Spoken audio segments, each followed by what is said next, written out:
Hello my dear friends and masters, welcome back to our channel oneness vegetarianism. నా పేరు స్వప్నేశ్వరి.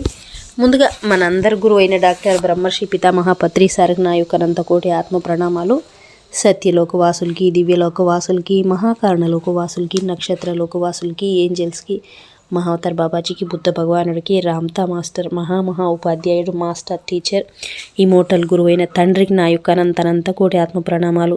ఈ వర్తమాన క్షణంలో ఉన్న సమస్త సృష్టిలో ఉన్న ప్రతి ఒక్క దివ్యాత్మ స్వరూపకి నా యొక్క స్వయానికి కూడా నా యొక్క అనంత కోటి ఆత్మ ప్రణామాలు.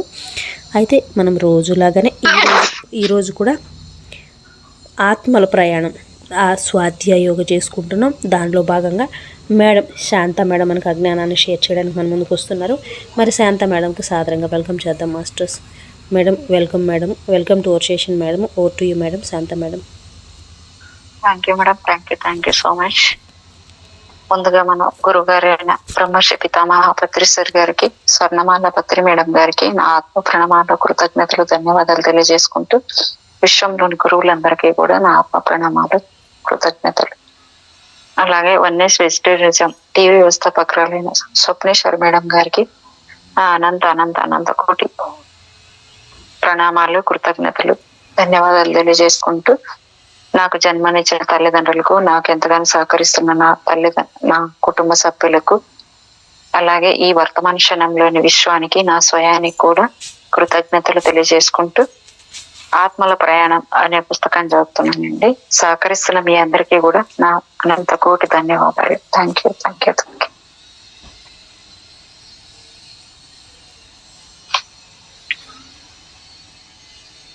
ఎంత కరెక్ట్ గా వచ్చింది మేడం పేపర్ కూడా. మేడం 293లో ఉన్నాము, అక్కడికి ఆగింది. మేడం సౌండ్ ఏమి రావట్లేదు కదా, మీకు వినపట్లేదు కదా మేడం? లేదు మేడం, ఏదో అప్పుడప్పుడు కొంచెం అనిపించింది కానీ ఇప్పుడు ఏం లేదులేండి. ఓకే. ఆ పక్కనే ఏదో డ్రిల్లింగ్ పెడుతున్నారు, అది సౌండ్. ఉంటారులేండి మేడం, అవన్నీ మామూలే కదా, మనం అన్ని చేయాల్సిందే. ఇక్కడ ఇప్పుడు భయానక వాతావరణంలో జీవిస్తూ ఉండడం వల్ల ఆత్మల ప్రపంచం దివ్య కృపకు నిలయం కాదు అని అనుమానించేవారు కొందరున్నారు. అయినా ఆధ్యాత్మికంగా ఒకరితో మరొకరు సంబంధం కలిగి ఉండి ముందుగానే ఒప్పందం చేసుకుని ప్రేమ ద్వేషాలతో నిండిన సంబంధాలు గల మానవులుగా ఈ భూలోకంలో జన్మించడం అనేది ఆత్మల ప్రపంచం యొక్క అత్యున్నత కృపకు నిదర్శనం. ఈ సంబంధాలలో కష్టాలను అధిగమిస్తే భవిష్యత్తు జన్మలలో ఘర్షణతో కూడిన మానవ సంబంధాలు తిరిగి అనుభవించవలసిన అవసరం ఉండకపోవచ్చు. భూలోకంలో అటువంటి ఇబ్బందులు ఎదుర్కొని నిలదొక్కుంటే జన్మించిన ప్రతిసారి మన అవగాహన స్థాయి పెరుగుతుంది. ఆత్మల్లో మన అస్తిత్వానికి మరింత గుర్తింపు లభిస్తుంది. ట్రాన్స్ లో ఉన్న వ్యక్తులకు తమ ఆత్మ అస్తిత్వానికి మానవ అహానికి మధ్య తేడాను స్పష్టంగా గుర్తించడం ఇబ్బందిగా ఉండవచ్చు. మానవ వ్యక్తిత్వ రూపకల్పనలో ఆత్మతో పని లేకుండా కేవలం పంచేంద్రియాలు మన మనుగడకు అవసరమైన ప్రాథమిక ప్రేరణలే ముఖ్యమైనవి అయితే అప్పుడు ఆత్మయే మన సంపూర్ణ వ్యక్తిత్వం అవుతుంది. అంటే దాని అర్థము, ఒక మనిషి అసూయతో ఉండే మానవ అహాన్ని దానితో పాటు అసూయ లేని ఆత్మను కలిగి ఉండడం వీలవదు అని ఒక ఉదాహరణగా చెప్పుకోవచ్చు. అయినప్పటికీ తమ ఆత్మ అస్తిత్వానికి తమ ఆత్మ ప్రవేశించిన శరీరాల మానవ వ్యక్తిత్వాలు వ్యక్తపరిచిన దానికి మధ్య సూక్ష్మమైన తేడాలు ఉన్నాయని నా కేసులు చెబుతూ ఉంటారు. ఔరామ్ స్టీవుల మధ్య ఉన్న పోలికలను, తేడాలను కేసు 27 చూపించింది. మానవ స్వభావాన్ని మన ఆత్మ నిరంతరం అదుపులో ఉంచుతూ పరిరక్షిస్తూ ఉంటుంది. కానీ మనం ప్రతి శరీరంతో మన స్వభావాన్ని వేరువేరుగా ప్రదర్శిస్తూ ఉంటాం.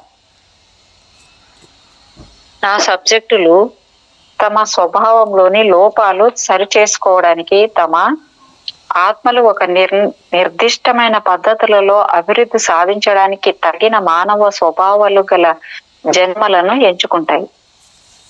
తక్కువ శక్తి ఉన్న ఒక ఆత్మ అతి జాగ్రత్తతో ఒక జన్మలో శాంతంగా అణిగి మణిగి ఉండే మానవ శరీరాన్ని ఎంచుకోవచ్చు. అదే ఆత్మ మరో జన్మలో తన సహజ స్వభావానికి విరుద్ధంగా ఎక్కువ సాహసోపేతమైన జీవితం ఎంచుకునేదానికి ప్రేరేపించబడి భూలోకంలో ఉద్రేకం దూడుకు స్వభావం కలిగిన వ్యక్తి శరీరాన్ని ఎంచుకోవచ్చు. ఆత్మల మేధోశక్తి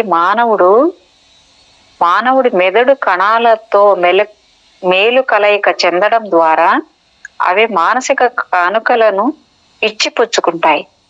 ఒక వ్యక్తి స్వభావం అవసరమైన విధంగా వ్యక్తమవడం కోసం శాశ్వత చేతనత్వం ద్వారా సృష్టించబడిన లోతైన మనోభావాలు మానవ ఉద్వేగంతో కలుస్తాయి.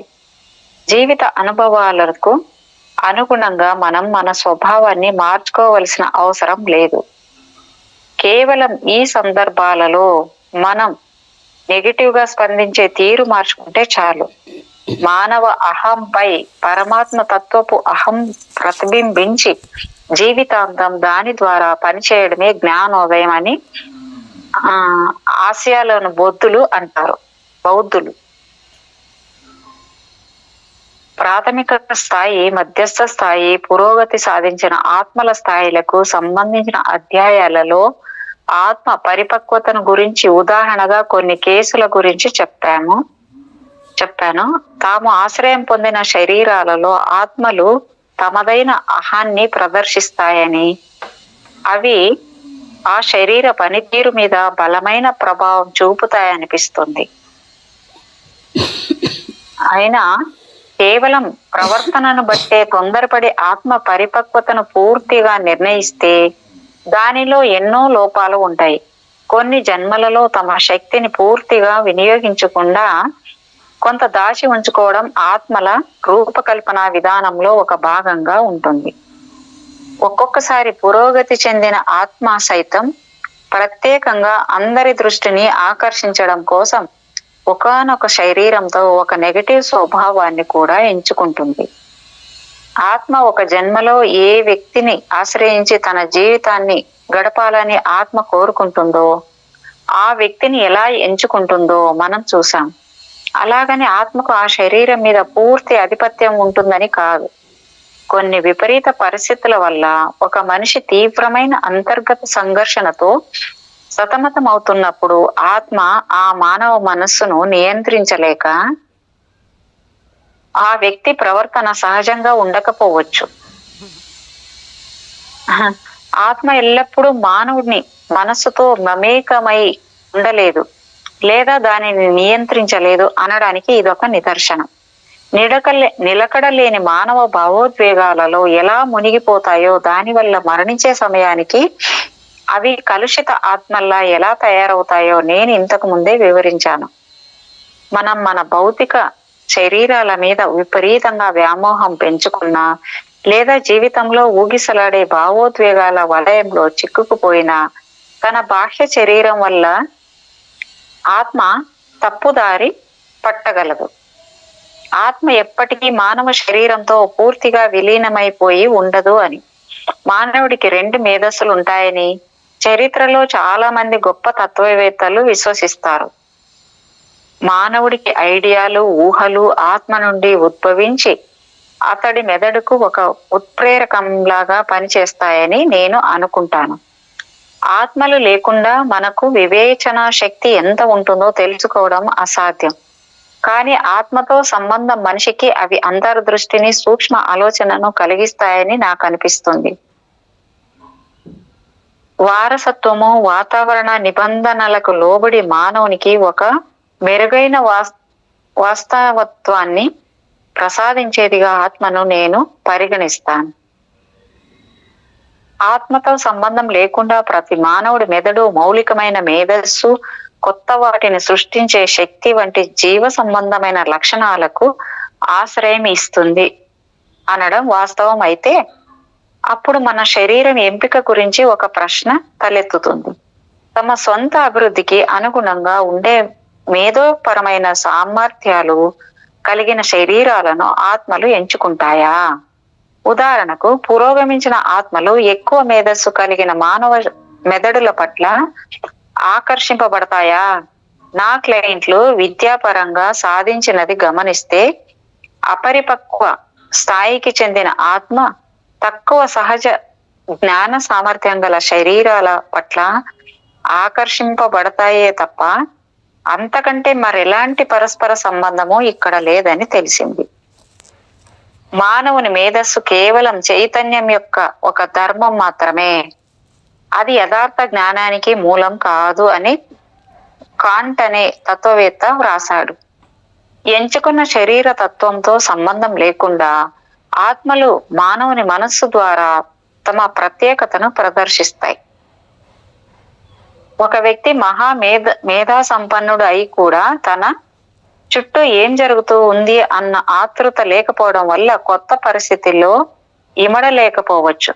అటువంటి లక్షణం ద్వారా అది ఒక ప్రారంభ ఆత్మ అని అర్థం చేసుకోవచ్చు. ఒక వ్యక్తి మానసిక స్థితి సజావుగా ఉండి అతని ఆసక్తి సామర్థ్యాలు పూర్తిగా మానవాభివృద్ధి వైపు మాత్రమే కేంద్రీకరించి అతను ఆ దిశలోనే పనిచేస్తూ ఉంటే ఆ వ్యక్తిలో ఒక పురోగమించిన ఆత్మ పనిచేస్తూ ఉందని నేను అనుకుంటాను. ఈ ఆత్మలు మానవ ఆహానికి అతీతంగా వ్యక్తిగత సత్యాలను అన్వేషించేవి. జన్మించిన ప్రతిసారి మరో కొత్త శరీరం ద్వారా ఆత్మ తన నిజతత్వాన్ని మొదటి నుండి మళ్ళీ అన్వేషించడం ఎంతో భారంగా అనిపిస్తుంది. అయినప్పటికీ మతిమరుపు వల్ల ముసురుకున్న చీకటి గుండా కొంత వెలుగు ప్రసరించి కొన్ని విషయాలు చూచాయగా తెలుసుకోవడానికి ఆధ్యాత్మిక మాస్టర్లు మనకు సహాయం చేస్తారు. వాళ్ళు మన దుస్థితిని పట్టించుకోకుండా ఉండలేరు. భూలోకంలో మన సోల్మేట్స్ ను కనుగొనడం, జన్మలను ఎంచుకునే ప్రదేశంలో మనం చూసిన జీవిత అంశాలను గుర్తుంచుకునే విషయానికి వస్తే ఆత్మలకు ఇచ్చే శిక్షణ ఎంతో చాకచక్యంగా ఉంటుంది. తర్వాత జన్మ తీసుకోబోయే కొద్దిసేపటి ముందు ఆ శిక్షణ ఇవ్వబడుతుంది. అది ఎలా జరుగుతుందో వచ్చే అధ్యాయంలో చూద్దాం. ఇక్కడ మరో జన్మకు సన్నాహం అని 14వ అధ్యాయం స్టార్ట్ చేశారు. కొత్త జన్మ కోసం శరీరాన్ని ఎంపిక చేసుకోవడానికి సంబంధించిన శారీరక మానసిక పర్యవసనాల గురించి ఆత్మలు తమ గైడ్స్ తో తమ స్నేహితులతో జరిపిన సంప్రదింపులు ఆలోచనలు ముగిసిన తర్వాత పునర్జన్మ గురించి నిర్ణయించుకుంటాయి. వెంటనే భూలోకానికి మరో జన్మలో ప్రవేశించడానికి అవి వెళ్ళిపోతాయి అనుకోవచ్చు. తగిన విధంగా అన్ని సమకూర్చుకోక ముందే వెళ్ళడం జరగదు. రాబోయే జన్మను ఎంపిక చేసుకునే ప్రదేశం నుండి తిరిగి వస్తున్న ఆత్మలు ఆ జన్మలో తాము ఏ శరీరాన్ని ఆశ్రయించాలో, ఏ వ్యక్తిలా జీవించాలో చక్కగా ఎంచుకోవడమే కాక నాటకం లాంటి ఆ జన్మలో తమతో పాటు నటించే ఇతర పాత్రధారులతో కూడా వాళ్ళు నిర్ణయాన్ని గురించి చర్చిస్తారు. ఈ జన్మను ఒక పెద్ద నాటకంతో పోలిస్తే మనం నటుడిగా లేదా నటిగా ప్రధాన పాత్ర పోషిస్తాం. మనవి ప్రధాన పాత్రలు కాబట్టి నాటకంలో మనం కాకుండా మిగిలిన చిన్న పాత్రధారుల మీద కూడా మన ప్రభావం ఉంటుంది. వారి పాత్రలను మన పాత్రలను వాళ్ళు మార్చగలరు. ఎందుకంటే నాటకం జరిగే సమయంలో కూడా స్క్రిప్ట్ లో మార్పులు చేసుకునే స్వేచ్ఛ ఫ్రీ విల్ ఉంటుంది. జీవితం అనే రంగస్థలంలో మనము ప్రధాన పాత్రలైతే మనకు దగ్గరగా ఉండే ఆత్మలన్నీ సహాయక పాత్రలు పోషిస్తూ ఉంటారు. కానీ వాటిని మనం ఎలా తెలుసుకోవాలి? హిప్నాటిక్ రిగ్రెషన్ చికిత్స చేయించుకోవడానికి నా దగ్గరికి వచ్చే చాలా మంది క్లయింట్లకు తమ గత జన్మలో తమ సోల్మేట్స్ ను ఇతర ముఖ్యమైన వ్యక్తులను గుర్తించడమే ప్రధాన కారణం. చివరికి నా సబ్జెక్టులో చాలా మంది అధిచేతన స్థితిలో వారి ప్రశ్నలకు వాళ్లే సమాధానాలు తెలుసుకుంటారు. ఎందుకంటే ఈ ఆత్మలు గుర్తించడం అనేది ఆత్మల ప్రపంచాన్ని విడిచిపెట్టేదానికి ముందు వారు చేసుకునే ప్రిపరేషన్ లో ఒక ముఖ్యమైన భాగం. ఆత్మల ప్రపంచంలో రాబోయే జన్మలో తమతో ఉండబోయే వాటిని గుర్తించడం కోసం ఆత్మలు వెళ్లే ప్రదేశాన్ని సాధారణంగా గుర్తించే ప్రదేశం లేదా గుర్తింపు క్లాసు అని అంటారు. ఇక్కడ జరిగే పని చివరి పరీక్షకు ముందు ముఖ్యమైన వాటిని బట్టి పట్టడం లాంటిదని అంటుంటారు. అందువల్ల జన్మించడానికి మరలా భూలోకానికి వచ్చే ముందు తమ ఆత్మలకు జరిగే ఈ ప్రక్రియను ప్రెస్ క్లాస్ అని కూడా నా సబ్జెక్టులు అంటూ ఉంటారు. తర్వాత కేసు ఈ అనుభవాన్ని గురించి వివరిస్తుంది. గుర్తించే క్లాస్లో జరిగే ఆధ్యాత్మిక ప్రక్రియ వెనుక ఏముందో స్పష్టంగా తెలుసుకోవడానికి ముందు బహుశా సోల్మేట్ అనే పదాన్ని నిర్వచించాల్సి ఉంది. మనలో చాలా మందికి మనకు అత్యంత ప్రియమైన, అత్యంత సన్నిహితమైన సోల్మేట్ అంటే మన భార్య లేదా భర్త అయినప్పటికీ గత కొన్ని కేసుల్లో మనం చూసినట్లుగా ఆ వ్యక్తి మన జన్మల్లో కుటుంబ సభ్యులు లేదా ఆప్త మిత్రులు కూడా కావచ్చు. వాళ్ళు మనతో భూమి మీద గడిపిన కాలం ఎక్కువ లేదా తక్కువ కావచ్చు. మనతో ఎంత కాలం గడిపారన్నది కాకుండా ఆ కాలంలో ఇక్కడ వారు మనల్ని ఎంతగా ప్రభావితం చేశారన్నది ముఖ్యం. అత్యంత క్లిష్టమైన ఈ విషయాన్ని మనకి బాగా అర్థమయ్యేదానికి బాగా సరళంగా మార్చేసి వాటిని కొన్ని సాధారణ వర్గాలుగా విభజించవచ్చు. మొదటి రకానికి చెందిన సంబంధంలో ప్రేమ ఎంత గాఢంగా ఒకరు లేకపోతే ఇంకొకరు జీవించలేనట్లుగా ఉంటుంది. ఇది వారి మధ్య ఉండే శారీరక మానసిక ఆకర్షణ. ఇది ఎంత బలంగా ఉంటుందంటే ఒకరి కోసం మరొకరు పుట్టారనే విషయంలో వారికి ఎలాంటి సందేహం ఉండదు. సహచర్యం, స్నేహం, పరస్పర గౌరవాల మీద ఆధారపడిన సంబంధాలు రెండవ రకం. ఏదో ఒక ప్రయోజనం కోసం అనుకోకుండా జరిగే పరిచయాల వల్ల మన జీవితంలో ఒక భాగంగా మారేవి చివరి రకం. ఆ రకంగా సోల్మేట్ ఎన్నో రూపాల్లో ఉండవచ్చు. పైన చెప్పిన వాటిలో ఏదో ఒక రకానికి చెందిన వారిని కలుసుకోవడం ఆషామాషి వ్యవహారం కాదు.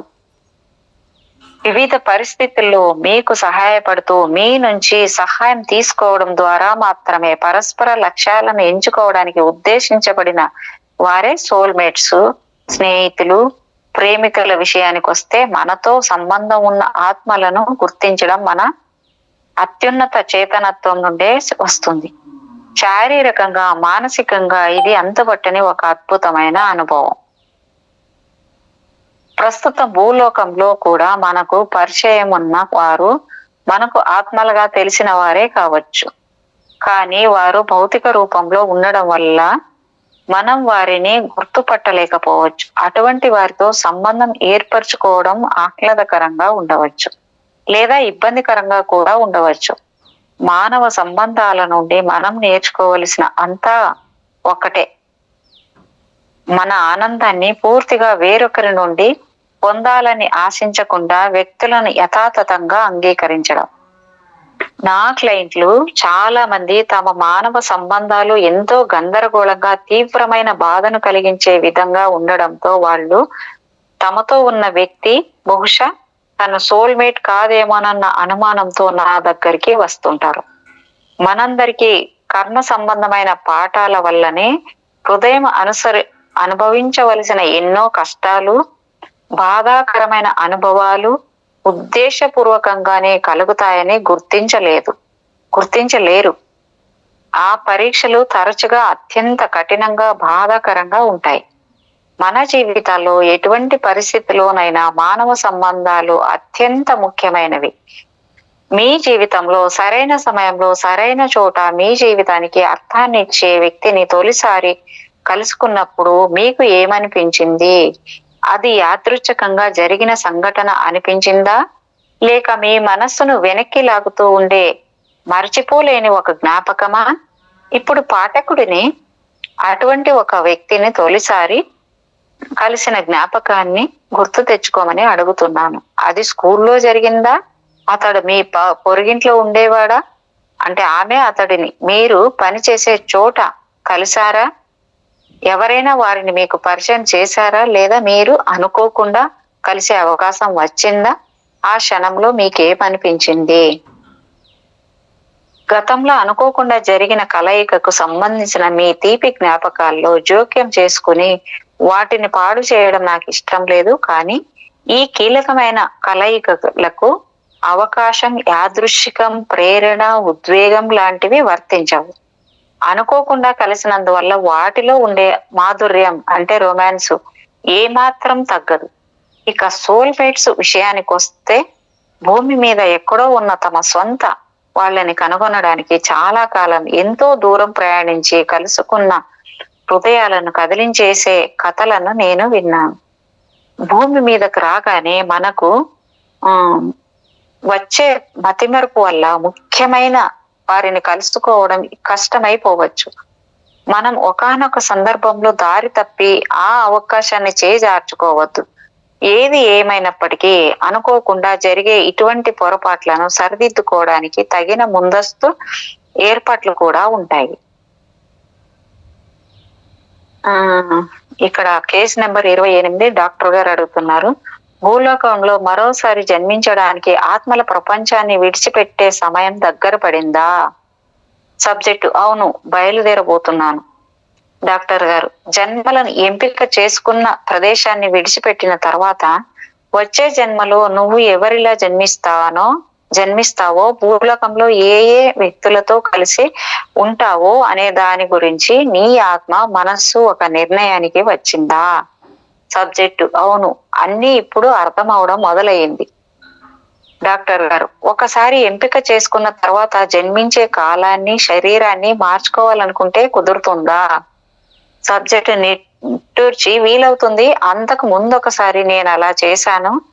మేమందరం చేశాం. నాకు తెలిసిన వాళ్ళంతా అలా చేశారు. చాలా వరకు భూలోకంలో మళ్ళీ జీవించడం గురించి ఆలోచించడం కొత్తగానే ఉంటుంది. డాక్టర్ గారు కానీ భూలోకంలో జన్మించడానికి కేవలం కొద్దిసేపు ముందు భూలోకానికి వెళ్ళడానికి నువ్వు ఒప్పుకోకపోతే ఏమవుతుంది? సబ్జెక్టు అంత మొండిగా ప్రవర్తించను. నేను ఎప్పుడూ జన్మించబోయే కొత్త జీవితం గురించి ఒక నిర్ణయానికి వచ్చే ముందు నా భయాలను సందేహాలను నా గైడ్తో నా స్నేహితులతో బాగా చర్చిస్తాను.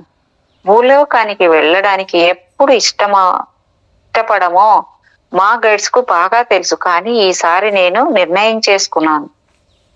డాక్టర్ గారు మంచిది, సంతోషం. ఇప్పుడు నాకు సంగతి చెప్పు. ఒక్కసారి నువ్వు భూలోకానికి రావడానికి నిర్ణయం చేసుకున్న తర్వాత ఆత్మల ప్రపంచంలో ఏదైనా ముఖ్యమైన ప్రక్రియ జరుగుతుందా? సబ్జెక్టు నేను గుర్తింపు క్లాసుకు వెళ్ళాలి. డాక్టర్ గారు ఆ ప్రదేశం ఎలా ఉంటుంది? సబ్జెక్టు నా స్నేహితులతో కలిసి అన్నీ ఒకసారి పరిశీలించుకోవడానికి సమావేశమయ్యే ప్రదేశం. దానివల్ల వాళ్ళని నేను తర్వాత గుర్తుపట్టడానికి. డాక్టర్ గారు నేను చిటిక వేసేసరికి నువ్వు ఈ క్లాసులోకి వెళ్ళిపోతావు. నువ్వు రెడీగా ఉన్నావా? ఉన్నాను అని చెప్పింది సబ్జెక్టు. డాక్టర్ గారు చిటిక వేస్తూ నువ్వేం చేస్తున్నావో నాకు వివరించు. సబ్జెక్టు నేను తేలుతూ ఉన్నాను. నా స్నేహితులతో కలిసి ప్రాంఫర్ట్ మాటలు వినడానికి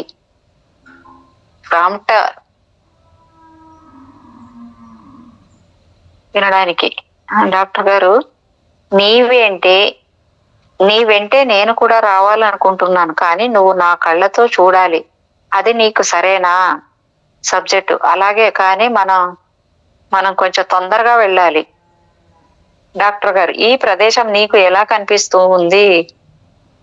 సబ్జెక్టు అది గుండ్రంగా ఉండే ఒక సమావేశ మందిరం. మధ్యలో ఎత్తైన స్టేజీ ఉంది. ఉపన్యాసకులు దాని మీదనే ఉంటారు. డాక్టర్ గారు మనం తేలుతూ వెళ్ళి సీట్లో కూర్చుంటామా? సబ్జెక్టు తల అడ్డంగా ఊపుతూ మనకు సీట్లు ఎందుకు? తేలే వాళ్ళకి సీట్లలో ఎట్లా కూర్చోగలరు కదా మేడం? ఎట్లా అడిగారు చూడండి. అంతే కదా మేడం. మనకు సీట్లు ఎందుకు అని చెప్పింది అనమాట. డాక్టర్ గారు మళ్ళీ మన చుట్టూ ఎన్ని ఆత్మలు ఉన్నాయబ్బా అని నాకు అనిపిస్తూ ఉంది.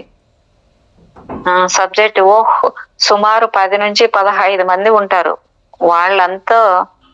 వాళ్ళతో రాబోయే జన్మలో నాకు దగ్గరగా ఉండబోయే వాళ్ళంతా. డాక్టర్ గారు నువ్వు చూసేది అంత తక్కువ మందినేనా? సబ్జెక్టు కాదు, నా చుట్టూ ఎన్ని ఆత్మలు ఉన్నాయి అని నువ్వు అడిగింది. నేను వాళ్ళు కూడా ఉన్నారు, వారికి సంబంధించిన ఉపన్యాసాలు వినడానికి. డాక్టర్ గారు నీ చుట్టూ ఉన్న 10-15 ఆత్మలు నీ క్లస్టర్ గ్రూప్ లో వాళ్ళేనా? సబ్జెక్ట్ వాళ్ళలో కొంతమంది మాత్రమే. డాక్టర్ గారు గత జన్మ తర్వాత నువ్వు ఆత్మల ప్రపంచానికి వచ్చినప్పుడు నిన్ను కలవడానికి వచ్చిన వాళ్ళు వీళ్ళేనా? సబ్జెక్ట్ వాళ్ళు కాదు, అక్కడ చాలా ప్రశాంతంగా ఉంటుంది. నా కుటుంబంలో ఉండే ఆత్మలు మాత్రమే కలుస్తారు. డాక్టర్ గారు, మనం ఇప్పుడున్న ప్రదేశం కంటే స్వగృహానికి చేరుకునేటప్పుడు జరిగే సమావేశం ఎంతో ప్రశాంతంగా ఎందుకు ఉంటుంది? సబ్జెక్టు, నా శరీరాన్ని పోగొట్టుకున్నప్పుడు వేరొక గందరగోళ పరిస్థితిలో ఉంటాను. ఇప్పుడు ఇక్కడ ఏం జరుగుతోందో అని ఎన్నో సంభాషణలు జరుగుతున్నాయి. మా శక్తి నిజంగా చాలా పై స్థాయి చేరుకుని ఉంది. మనం వేగంగా ముందుకు వెళ్ళాలి. ఉపన్యాసకులు ఏం చెబుతున్నారో వినాలి. డాక్టర్ గారు, ఈ ఉపన్యాసకులు మీ గైడ్సా? సబ్జెక్టు, కాదు, మేము విషయాలను ఎలా గుర్తించుకోవాలో చెప్పేవాళ్ళు. వాళ్ళని ప్రాంప్టర్స్ అంటారు. డాక్టర్ గారు, వాళ్ళు ఈ విషయంలో నైపుణ్యం కలిగిన ఆత్మల? సబ్జెక్ట్, అవును, వాళ్ళు చిట్కాల్ లాంటి ఐడియాలతో ఆలోచనలతో మాకు కొన్ని సంకేతాలు ఇస్తారు. డాక్టర్ గారు, సరే, మనం ప్రాంప్టర్ దగ్గరికి వెళదాము. నువ్వు మాత్రం ఏం జరుగుతూ ఉందో నాకు చెబుతూ ఉండు. సబ్జెక్టు, స్టేజ్ ముందు మేము తేలుతూ ఉంటాము. అతను తను చెప్పే విషయాలను శ్రద్ధగా వినాలంటూ చూపుడు వేలితో ప్రతి ఒక్కరికి సంకేతాలు ఇస్తూ ఉంటాడు, నేను చెప్పినట్లు చెయ్యాలి అని. డాక్టర్ గారు, గొంతు కొంచెం తగ్గించి, నాకు అర్థమైంది. ఆయన చెప్పే ఏ విషయాన్ని నువ్వు వదులుకోవడం నాకు ఇష్టం లేదు, కానీ సంకేతాలంటే ఏంటో నాకు వివరించు. సబ్జెక్టు, మా తర్వాత జన్మలో మేము దేనికోసం వెదకాలో మాకు తెలపడానికి ఈ ప్రాంప్టర్ను మాకు కేటాయించారు. తర్వాత మానవులుగా ఉన్నప్పుడు అవసరమైన వాటిని జ్ఞాపకం చేసుకోవడానికి వీలుగా ఈ సంకేతాలను మా మనసుల్లో ఉంచుతారు. డాక్టర్ గారు, ఎలాంటి సంకేతాలు? సబ్జెక్టు, జీవితం అనే రహదారిలో దారి చూపే సైన్ బోర్డు లాంటివి. డాక్టర్ గారు, ఇంకొంచెం వివరంగా చెప్పగలవా? సబ్జెక్టు, జీవితంలో ఒక్కొక్కసారి ముఖ్యమైనవి జరగవలసి ఉన్నప్పుడు జీవితం అనే రోడ్డు మీద ఉండే ఈ బోర్డులు మనల్ని అటువైపు మళ్లిస్తాయి. అప్పుడు ఏ బోర్డు ఎటువైపు చూపిస్తుందో మనం తెలుసుకోవాలి. ఒకరినొకరం గుర్తుపట్టడానికి ఇచ్చే ఈ సంకేతాలను గుర్తుంచుకోవాలి. డాక్టర్ గారు, కొత్తగా జన్మించబోయే ప్రతిసారి ఆత్మలకు ఈ గుర్తింపు క్లాస్ జరుగుతుందా? సబ్జెక్టు, అవును, ముఖ్యమైన ప్రతి చిన్న విషయాల్ని మనం గుర్తుంచుకోవాలి. డాక్టర్ గారు, కానీ జన్మలను ఎంచుకునే ప్రదేశంలో తర్వాత జన్మకు సంబంధించిన వివరాలు చూడలేదా? సబ్జెక్టు, చూశాను, కానీ ప్రతి చిన్న వివరం చూడలేదు. అంతేకాకుండా అప్పుడు నాతో పాటు జీవించబోయే వాళ్ళందరూ నాకు తెలియదు. ఇది అందరినీ ఒక్క చోటకు చేర్చి జరిపే ఆఖరి సమావేశం. డాక్టర్ గారు, మీ రాబోయే జీవితాలపై పరస్పరం ప్రభావం చూపబోయే అందరూ ఇక్కడ ఒక్క చోట చేర్చబడతారా? సబ్జెక్టు, అవును, అది కరెక్టే. ఇది ముఖ్యంగా ప్రిపరేషన్ క్లాస్ లాంటిది. ఎందుకంటే భూమి మీద మొదటిసారి కలిసినప్పుడు ఒకరికొకరం గుర్తుపట్టలేం. డాక్టర్ గారు, నీ ప్రధాన సోల్మేట్ ఇక్కడ కనిపిస్తూ ఉందా? సబ్జెక్టు కొంచెం సిగ్గుపడుతూ, ఆమె ఇక్కడే ఉంది. నేను కలుసుకోవలసిన వేరే వాళ్ళు కూడా ఇక్కడ ఉన్నారు. లేదా ఏదో ఒక విధంగా వాళ్ళే నన్ను కలుసుకుంటారు. మిగిలిన వాళ్లకు కూడా వాళ్ళ సంకేతాలు కావాలి కదా. సబ్జెక్టు, డాక్టర్ గారు, ఓహో, అందుకే వేరు గ్రూపుల నుండి ఆత్మలను ఒక్క చోట చేర్చారన్నమాట. వీరిలో ప్రతి ఒక్కరూ వేరే వాళ్ళ జీవితాల్లో ముఖ్య పాత్రను పోషించబోతున్నారన్నమాట. సబ్జెక్టు అసహనంగా, అవును, కానీ నువ్వు ఇలా మాట్లాడుతుంటే అక్కడేం చెబుతున్నారో నాకు వినిపించదు. ఉష్ అనిందనమాట. డాక్టర్ గారు గొంతు మళ్ళీ తగ్గించి, సరే, 3 లెక్క పెట్టేసరికి ఈ క్లాసు కాసేపు ఆగిపోతుంది. అప్పుడు నువ్వు దేన్ని మిస్ కావు. నెమ్మదిగా 1, 2, 3. ఇప్పుడు ఆ ఉపన్యాసకుడు మౌనంగా ఉంటాడు, ఏమీ మాట్లాడు. నువ్వు గుర్తుల గురించి, సంకేతాల గురించి వివరంగా చెప్పబోతున్నావు, సరేనా? సబ్జెక్టు, అలాగే అనుకుంటున్నాను. డాక్టర్ గారు, ఈ సంకేతాలు అవసరమైన వాటిని గుర్తు చేసే ట్రిగ్గర్ల లాంటివి అనుకుంటున్నాను. ఇక్కడ నీతో ఉన్నందరికీ విపరీతమైన ట్రిగ్గర్లు ఉంటాయని చెబుతున్నావా? సబ్జెక్టు: మనుషులందరికీ ఒక్క చోటే చేర్చింది అందుకే కదా. నా జీవితంలో ఎక్కడో ఒకప్పుడు వీళ్ళు ఎదురవుతారు. వారి హావభావాలు, కదలికలు, వారి చూపులు, మాట్లాడే తీరు, అలాంటివి కొన్నింటిని నేను గుర్తు తెచ్చుకోవాలి. డాక్టర్ గారు, ప్రతి ఒక్కటి నీకు ఒక విషయాన్ని గుర్తు చేస్తుందా? సబ్జెక్టు: అవును, నేను కొన్నింటిని గుర్తు పెట్టుకోలేకపోవచ్చు. అప్పుడు మా మనసులో నాటుకుపోయిన ఈ సంకేతాలు నువ్వు ఇక్కడ ఉన్నావా అని గుర్తు చెయ్యాలి. మాలో మేము మరో స్థాయిలో పనిచేయడానికి ఇది సరైన సమయం అనుకోవచ్చు. ఈ సంకేతాలు చాలా ప్రాముఖ్యత లేని చిన్న విషయాల్లా అనిపించిన కూడా ఎంత బాగా ఒకరికొకరు గుర్తు చేసుకోవడం చూడండి. చూడండి మేడం, అసలు ఈ భూలోకంలో ఎలాగుందో అన్ని గుర్తు చేసుకోవడం ఎలాగా అని ఆలోచన చేస్తాయి చూడండి. కొంచెం అదే మేడం, కొంచెం ఇప్పుడు ఉన్న స్థితిలో అవి కొంచెం ఎదగడం, అక్కడ ఒకరికొకరు అదే చెప్తారు. అందుకే సహాయ సహకారాలు అందించుకుంటారు. పత్రి సార్ చెప్తారు చూడు, మనం మిత్రులం, మనం ఫ్రెండ్స్ అంతా మన ఫ్రెండ్స్, అంతా మన అట్లా ఫ్రెండ్స్ అందరూ, అక్కడ ఏ బంధం లేదు. ఇవి రిలేషన్స్ ఏముండవు కదా, ఓన్లీ ఫ్రెండ్స్, సోల్స్ ఫ్రెండ్స్. కాబట్టి అట్లా సహాయ సహకారాలతో ముందుకు వెళ్ళిపోవడం బాగా చాలా బాగుంది చూడండి. మన స్థాయిలో పని చేయడానికి ఇది సరైన సమయం అని అనుకోవచ్చు. ఈ సంకేతాలు చాలా ప్రాముఖ్యత లేని చిన్న విషయాల్లో అనిపించినా అవి మన జీవితాల్లో కీలకమైన మలుపులు. డాక్టర్ గారు, ప్రాంప్టర్ చెప్పిన ఈ గుర్తులను, సంకేతాలను ఒకవేళ మర్చిపోయినా లేదా మనసులో తెలిసినా వాటిని పట్టించుకోకపోతే ఏమవుతుంది? సబ్జెక్టు కాసేపు ఆగి మాకు వేరే అవకాశాలు, దారులు ఉంటాయి అని, వాటంతా బాగా ఉండకపోవచ్చు, నువ్వు మొండిగా ఉండవచ్చు, కానీ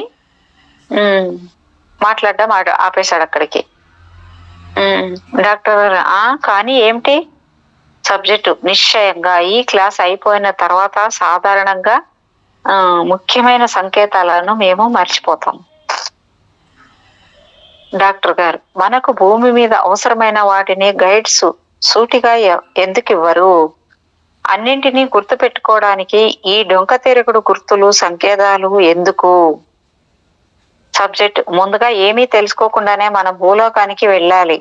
అక్కడ మనం కనుగొనే వాటి వల్లే మన ఆత్మశక్తి పెరుగుతుంది. సాధారణంగా ఎంతకీ అర్థం కాని పాఠాలు కూడా. ఏదన్నా ఇప్పుడు ఒక పని చేసామనుకో, ఏదో ఒక పని చేయాలనుకో, నేను ఇప్పుడు అంతెందుకు, మనకు తెలుసు లేడీస్ ఉన్నప్పుడు ఒక ముగ్గు వేయడం నేర్చుకున్నాం అనుకో, మనకు రాదు, కొత్తగా ఒక ముగ్గు కొత్తగా నేర్చుకున్నాం అనుకో, ఆ ముగ్గు వేసేసామంటే అబ్బా లోపల కొంచెం నేను కూడా వేసేసాను అని ఒక కాన్ఫిడెంట్ కదా.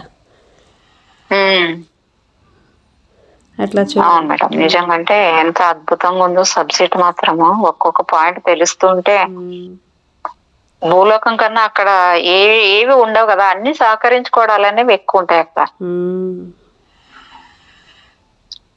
ముందుగా ఏమీ తెలుసుకోకుండానే మనం భూలోకానికి వెళ్ళాలి. అక్కడ మనం కనుగొనే వాటి వల్లే మన ఆత్మశక్తి పెరుగుతుంది. సాధారణంగా ఎంతకీ అర్థం కాని పాఠాలు కూడా ఒక్కొక్కసారి వేగంగా అర్థమవుతాయి. ఈ మలుపులు జీవితం అనే రహదారిలో అత్యంత ఆసక్తికరమైనవి. అందుకే ఈ గుర్తులను నిర్లక్ష్యం చేయకపోతే మంచిది. డాక్టర్ గారు, సరే, నేను 10 నుండి 1 వరకు లెక్క పెడతాను. నేను 1 అనేసరికి క్లాస్ మళ్ళీ మొదలవుతుంది. ప్రాంప్టర్ చెప్పే మాటలు వింటావు. క్లాస్ అయిపోయిందనే దానికి గుర్తుగా నువ్వు నీ కుడి చేతి చూపుడు వేలు పైకి ఎత్తే వరకు నేను మాట్లాడను. నువ్వు రెడీగా ఉన్నావా? కుడి చేతిలో వేలు పైకెత్తేదాకా.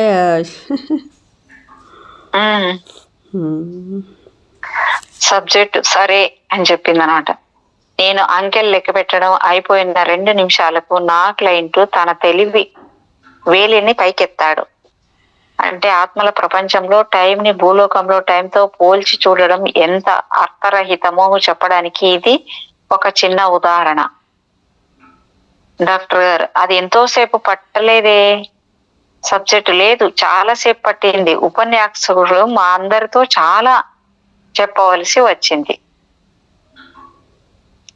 డాక్టర్ గారు, ఇప్పుడు సంకేతాలకు సంబంధించిన వివరాలు బలంగా నాటుకుపోయాయనుకుంటున్నాను. సబ్జెక్ట్, నేను కూడా అలాగే అనిపిస్తుంది.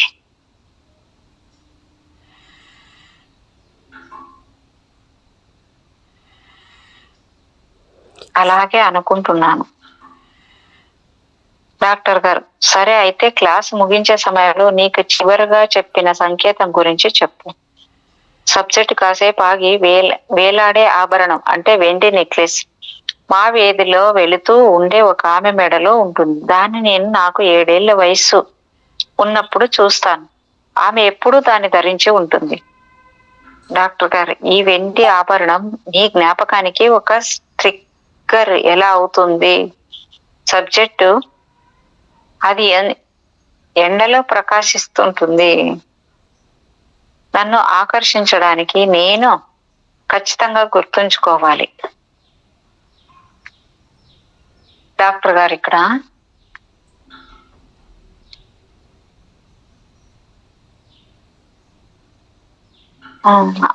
డాక్టర్ గారు అడుగుతున్నారు, ఆజ్ఞ ఇస్తున్నట్లుగా ఆధ్యాత్మిక ప్రాపంచిక జ్ఞానాలను ఒక్కటిగా చేయగల సామర్థ్యం నీకు ఉంది.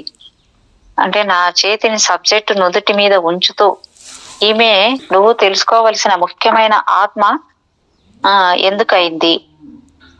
సబ్జెక్టు, నేను వీధిలో నా బైక్ మీద వెళుతూ ఆమెను చూస్తాను. ఆమె నవ్వుతుంది, వెండి ఆభరణం మెరుస్తుంది. దాని గురించి నేను ఆమెను అడుగుతాను. మేం స్నేహితులు అవుతాం. డాక్టర్ గారు, అట్లా కూడా ఉంటుంది. అంటే బైక్ మీద వెళుతూ చూడండి మేడం ఎలాగిచ్చారు ఇక్కడ.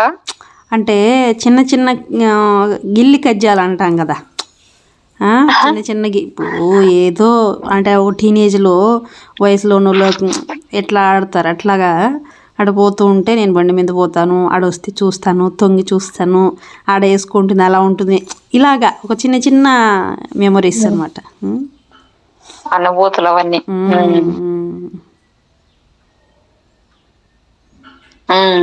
అప్పుడు మేము స్నేహితులు అవుతాము అని చెప్పింది అనమాట ఆమె. డాక్టర్ గారు, ఆ తర్వాత ఏం జరుగుతుంది?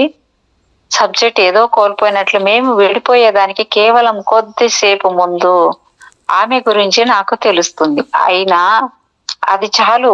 ఆమె జీవితం గురించి, అందరికీ ఎలా గౌరవించాలో అనే దాని గురించి మాట్లాడుతుంది. నాకు అవి నేర్పిస్తుంది. డాక్టర్ గారు, నువ్వు ఎదుగుతున్న కొద్ది వ్యక్తులే నీకు సంకేతాలు అవుతారా, లేదా నువ్వు సంబంధాన్ని ఏర్పరచుకోవడానికి కావలసిన సంకేతాలు అందిస్తారా? సబ్జెక్ట్, తప్పకుండా. సరైన సమయంలో వాళ్ళు పరిచయాలు కల్పించవచ్చు. డాక్టర్ గారు, భూలోకంలో ఎవరు నీకు అవుతారో వారి ఆత్మలు చాలా వరకు మీకు ఇప్పటికే తెలిసాయా? సబ్జెక్టు, తెలిసాయి. నాకు తెలియకపోతే ఈ క్లాస్ లో వాళ్ళను కలుస్తాను. డాక్టర్, వాళ్ళు ప్రేమకు సంబంధించిన వారిని కలుసుకోవడానికి కూడా మీరు ఏర్పాట్లు చేయగలరా? డాక్టర్ గారు అడిగారు. సబ్జెక్టు నవ్వి, ఓ పెళ్లి సంబంధాలు కుదిర్చే వాళ్ళ? అవును, వాళ్ళు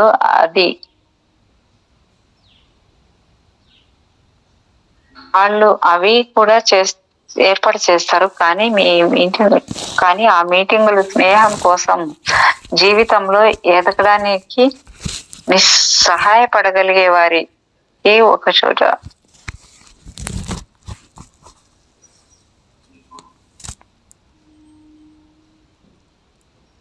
ఒక చోట ఏర్పడటం, చేర్చడం లాంటివి. డాక్టర్ గారు, అయితే ఆడిటోరియం లోపల బయట ఇంకెక్కడో ఉన్న ఆత్మలతో నీ జీవితంలో వివిధ రకాలుగా సంబంధించవచ్చు.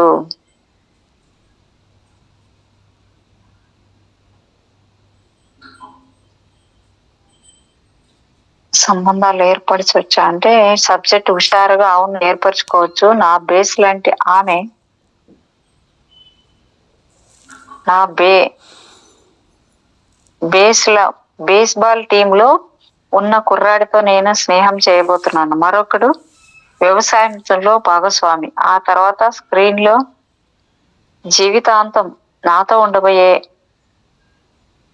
బాల్య స్నేహితుడిని కలుసుకోబోతున్నాను.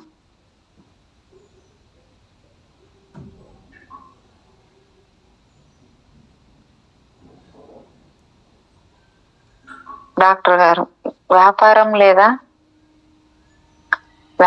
ప్రేమ లేదా మరి ఏదైనా సరే తప్పుడు వ్యక్తితో నువ్వు సంబంధాన్ని ఏర్పరచుకుంటే ఏమవుతుంది? నీ జీవితంలో ఒక ముఖ్యమైన సందర్భం కోసం ఇచ్చిన గుర్తునో సంకేతాన్నో పోగొట్టుతున్నావని దాని అర్థమా? సబ్జెక్టు, అది బహుశా మొత్తంగా తప్పు కాదు, ఇంకో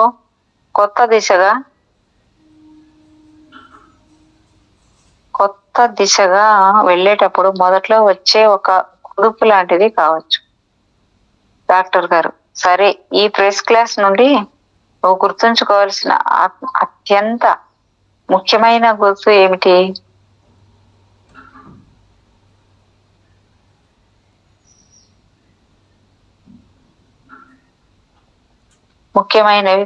ముఖ్యమైన గుర్తు ఏమిటి అంటే సబ్జెక్టు మెలిండా నవ్వు.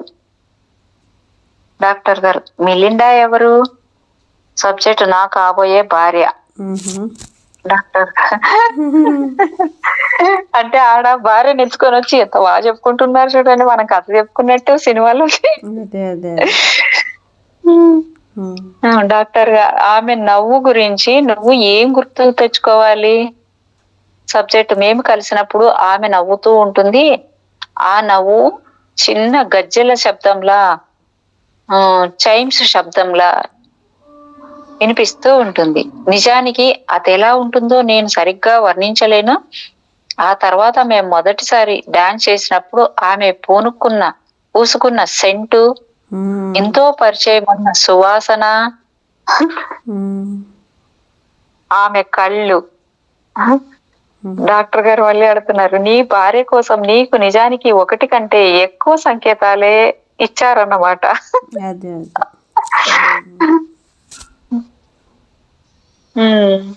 సబ్జెక్ట్, అవును, చాలా వివరాలు ఇవ్వాల్సిన అవసరం ఉందని నా ప్రాంప్టర్ అనుకుని ఉంటాడు. సరైన వ్యక్తిని కలవడంలో నేను తప్పు చేయాలనుకోవడం లేదు. డాక్టర్ గారు, నిన్ను గుర్తించడానికి ఆమెకి ఏ సంకేతాలు ఇవ్వబడ్డాయి? సబ్జెక్ట్, పల్లికిలిస్తూ నా పెద్ద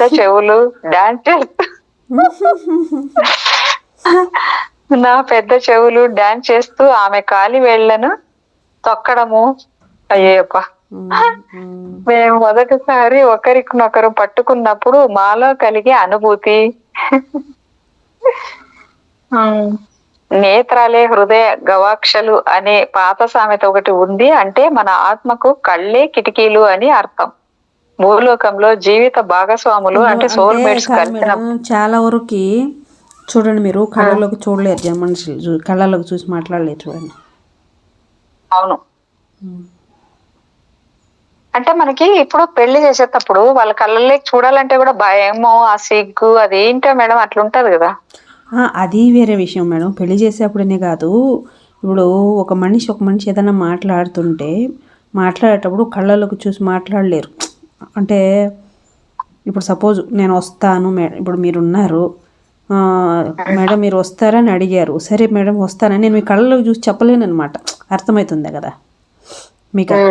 అంటే కొన్ని మాటలు వాగ్దానాలు చేస్తుంటారు కదా, ఏదైనా చెప్తుంటే చూసి ధైర్యంగా మాట చెప్పలేరు. ఎందుకంటే అందులో కాదు మేడం, ఇప్పుడు ఎదుర్కొంటే మన కళ్ళకి చూసి మాట్లాడే పరిస్థితి వస్తుంది, ఎక్కడ దూరం ఉంటాం కదా, అది ఎట్లా? నేను చెప్పేది అట్లని కాదు, ఇది ఇప్పుడు నేను చెప్పిన దానికి సింబాలిక్ మీరు చెప్తున్నారు, అట్లా కాదు. కొన్ని విషయాలలో ఏదైనా మాట్లాడుతుంటే ఎదురుగా అవును ఉన్నప్పుడు అవును మాట్లాడుకున్నప్పుడు వాగ్దానాలు చేస్తుంటారు చూడు, చూసి నేరుగా మాట్లాడలేరు, చూసి మొహం తిప్పుకొని మేడం, మొహం వాళ్ళ సైడ్. నేను ఒక విషయం తర్వాత చెప్తాను దీని గురించి. ఇది ఎందుకు డైరెక్ట్ చెప్పలేరు అనే దానికి కూడా ఉదాహరణ చెప్తాను. ఇది నా జీవితంలోనే ఉన్నాయి, చెప్తాను తర్వాత.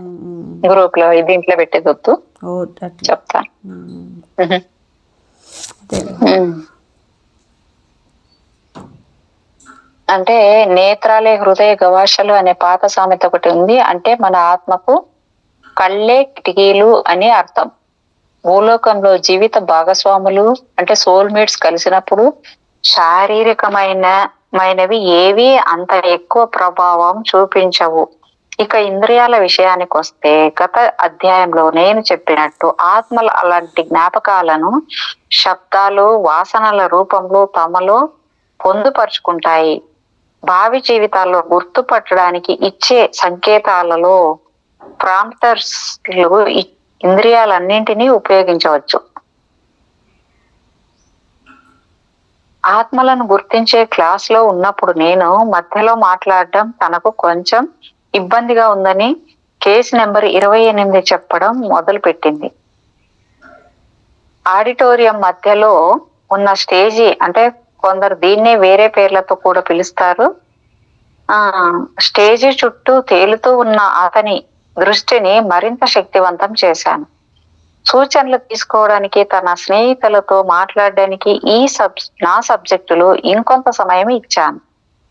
ఆ తర్వాత అతడిని అక్కడి నుండి తీసుకొచ్చేశాను. సాధారణంగా ఒక సెషన్ జరుగుతున్నప్పుడు క్లయింట్లను వారి ఆత్మల ప్రదేశాల నుండి బయటకు లోపలికి వేగంగా తీసుకువెళ్లే అలవాటు నాకు లేదు.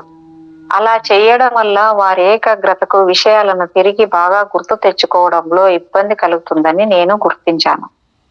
వేరే ఆత్మల నుండి దూరంగా బయటకు వచ్చేశామని నిర్ధారించుకున్న తర్వాత తన సోల్మేట్ మెలిండా గురించి అడిగాను. అప్పుడప్పుడు తమ జీవితాల్లో వేరే వాళ్లతో వేరే సంబంధంతో ఉండాలనుకున్నా ఈ 2 ఆత్మలు భార్యాభర్తల్లో ఎంతో హాయిగా ఉన్నారని తెలుసుకున్నాను. ప్రస్తుత జన్మలో వాళ్ళు ఖచ్చితంగా కలుసుకోవాలని కోరుకున్నారు. నిజానికి ఏం జరిగిందో నేను తెలుసుకోవాలనుకున్నాను. డాక్టర్ గారు మళ్ళీ అడుగుతున్నారు, నువ్వు మెలిండా భూలోకానికి వచ్చినప్పుడు చిన్నప్పుడే మీరిద్దరూ ఒకే చోట దగ్గరగా ఉండేవారా? సబ్జెక్ట్: లేదు, నేను అయోవాలో ఉండేవాడిని, ఆమె కాలిఫోర్నియాలో ఉండేది. ఎక్కడో ఆలోచిస్తూ, అయోనాలో నాకు తెలిసింది ఒక క్లెయిర్. డాక్టర్ గారు, ఇక్కడ నీకు క్లెయిర్ మీద శృంగారపరమైన అంటే రొమాంటిక్ ఆసక్తి ఉండేదా? సబ్జెక్ట్: అవును, ఉండేది. ఆమెతో సంబంధం దాదాపు పెళ్లి చేసుకునే వరకు వెళ్ళింది. అదే జరుగుంటే అదొక తప్పై ఉండేది. క్లెయిరు నేను ఒకరికొకరం సరైన జోడీ కాదు, కానీ కలిసి స్కూల్కి వెళ్ళి రావడం వల్ల అలవాటైపోయింది. డాక్టర్ గారు, తనంటే ఇష్టమున్నా నీ సొంత ఊరు విడిచి కాలిఫోర్నియాకు వచ్చేసావా?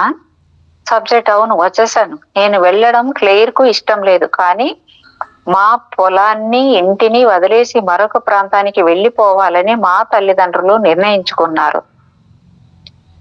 నాకు అయోవా అంటే ఇష్టం. తనను వదిలి వెళ్ళాలంటే బాధ అనిపించింది. గుండె పిండినట్లయింది. అప్పటికి తను ఇంకా హై స్కూల్లో చదువుతూ ఉండేది. డాక్టర్ గారు, మీ తల్లిదండ్రులతో వెళ్ళాలని నిర్ణయించుకోవడానికి నీకు సహాయపడిన మలుపు గుర్తు లేదా ఏదైనా సంకేతం ఉందా?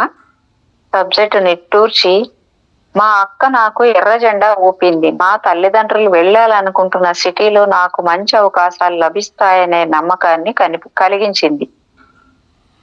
డాక్టర్ గారు, ఆత్మల ప్రపంచంలో నీకు మీ అక్క కనిపించిందా? సబ్జెక్ట్: కనిపించింది. ఆమె నా కస్టర్డ్ గ్రూప్ లోనే ఉంది. డాక్టర్ గారు, నీ సోల్ మోడ్స్ లో క్లెయిర్ కూడా ఒకటా? సబ్జెక్ట్ కాసేపు ఆగి, ఒక స్నేహితురాలు, కేవలం ఒక స్నేహితురాలు, అంతే.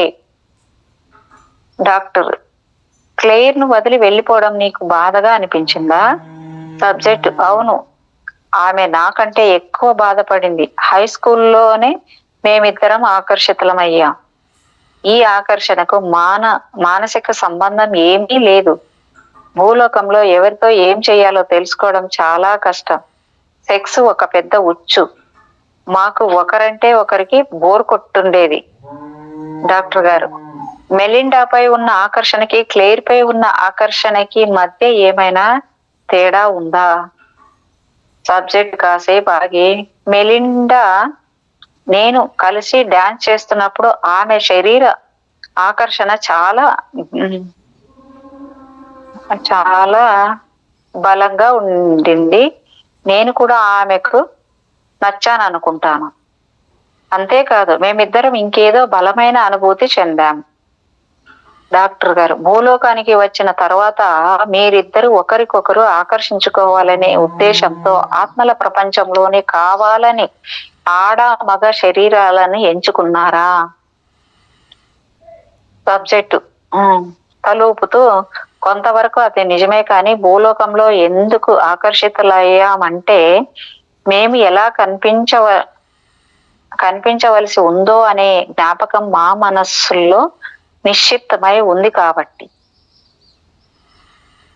డాక్టర్ గారు, డాన్స్ చేసే సమయము వచ్చినప్పుడు నీ మనసులో ఏమనిపించింది? సబ్జెక్టు, అదంతా నాకు ఇప్పుడు స్పష్టంగా కనిపిస్తుంది. ఆ రోజు రాత్రి నాకు మెలిండాకు డాన్స్ చేయడంలో మా ట్యూటరు సహాయం చేస్తున్నాడు. ఎప్పుడూ లేనిది ఆ రోజు నాకు డాన్స్ కు వెళ్ళాలని అనిపించింది. అసలు ఆ డాన్స్ అంటే నాకు అసహ్యం. నా డాన్స్ చాలా వికారంగా ఉంటుంది. ఆ సిటీలో అప్పటికి నాకెవరూ తెలియదు, కానీ చాలా విచిత్రంగా నేను అక్కడికి వెళ్ళాను. డాక్టర్ గారు, ఆత్మల ప్రపంచంలో ప్రెస్ క్లాస్ లో మీరిద్దరు కలిసి ఈ డాన్స్ సన్నివేశాన్ని ప్లాన్ చేశారా? సబ్జెక్టు, అవును, అప్పుడు దాని గురించి మాకు తెలుసు. డాన్స్ లో ఆమెను చూసినప్పుడు నాకు సాధారణంగా డాన్స్ అంటే ఉండే భయాలన్నీ ఒక్కసారిగా పోయాయి. నా స్వభావానికి విరుద్ధంగా ప్రవర్తించాను. ఆమెతో డాన్స్ చేస్తున్న వ్యక్తిని పక్కకు రమ్మని అడిగి నేను డాన్స్ చేశాను. నేను మొదటిసారి ఆమెను పొదివి పట్టుకున్నప్పుడు నా కాళ్ళు రబ్బర్లా అయిపోయాయి. డాక్టర్ గారు, ఆ క్షణంలో మీ ఇద్దరికి ఇంకా ఏమనిపించింది? సబ్జెక్టు, మేము ఇంకేదో లోకంలో ఉన్నట్టు, అది బాగా పరిచయం ఉన్న ప్రదేశం లాగా అనిపించింది. ఆ డాన్స్ లో ఏదో అద్భుతం జరగబోతున్నట్లు, ముఖ్యమైనది ఏదో వ్యక్తం అవుతున్నట్లు, ఏదో గైడెన్స్, మేము కలవాలన్న సంకల్పం, అది ఎంతో పరవశంగా అనిపించింది. డాక్టర్ గారు, అలాంటప్పుడు క్లేర్ నీ జీవితంలో ఎందుకు ఉండింది? సబ్జెక్టు, పొలంలోనే ఉండిపోయేట్లు నన్ను ప్రలోభ పెట్టడానికి, ఇంకో రకమైన జీవితం అనే ఒక అడ్డంకిని దాటుకుని వెళ్ళడానికి. నేను వెళ్ళిపోయిన తర్వాత క్లేర్ కు తగ్గ వ్యక్తి దొరికాడు. డాక్టర్ గారు, నువ్వు క్లేర్ అంతా బాధపడడం ఇష్టం లేక మీ అక్క చూపిన ఎర్ర జెండాను పట్టించుకోకపోయి ఉంటే ఆ జీవితం భయానకంగా ఉండేదా? అమ్మో, ఎలాంటి క్వశ్చన్ అడిగారు చూడండి. సబ్జెక్టు, అలా ఉండేది కాదు, కానీ ఏమంత బాగుండేది మాత్రం కాదు. మేము ముందుగానే ఒక ప్రధాన జీవన విధానాన్ని ఎంచుకుంటాము, కానీ వేరే దారులు కూడా ఎప్పుడూ ఉంటాయి. అటువంటి వాటి నుండి కూడా నేర్చుకుంటాము. డాక్టర్ గారు, నీ జీవితాల్లో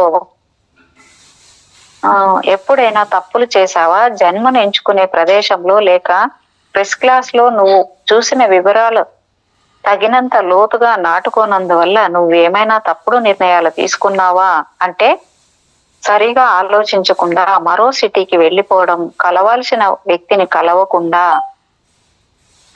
జీవితం అనే రోడ్డు మీద ఉండే గుర్తులను సరిగా గమనించకుండా తప్పుడు ఏమైనా చేశావా?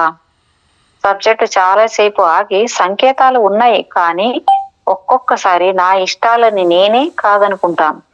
అతిగా ఆలోచించి విశ్లేషించడం వల్ల నా జీవిత దిశలను నేనే మార్చేసిన సందర్భాలు నా జీవితాల్లో ఉన్నాయి. లేదా అవే కారణాల వల్ల నేను ఏమీ చేయకుండా కూడా ఉండిపోతాను. డాక్టర్ గారు, అంటే ఆత్మల ప్రపంచంలో నిర్ణయించుకున్న దానికి వ్యతిరేకంగా కూడా చేయడానికి ఆస్కారం ఉంటుందా?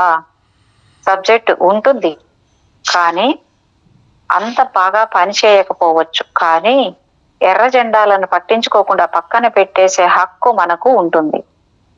డాక్టర్ గారు, సరే, గుర్తించే ప్రదేశం గురించి నువ్వు చెప్పిన విషయాలు సంతోషాన్ని ఇచ్చాయి. ఆ తర్వాత భౌతిక జీవితంలో ఈ క్లాస్ వల్ల నీకు ఏదైనా మేలు జరిగిందా అని అనిపిస్తుంది.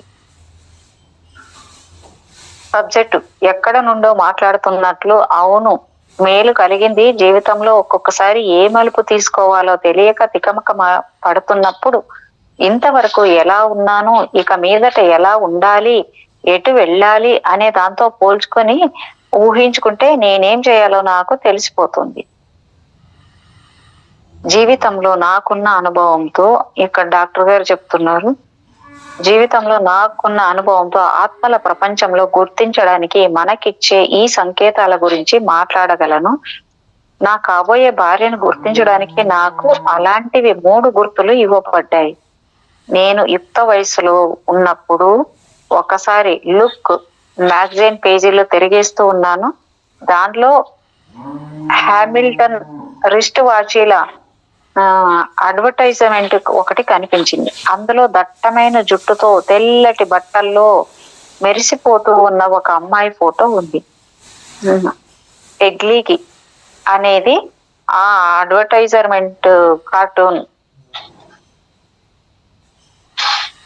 క్యాప్షన్ అన్నది సరిగ్గా కనిపించట్లేదు మేడం.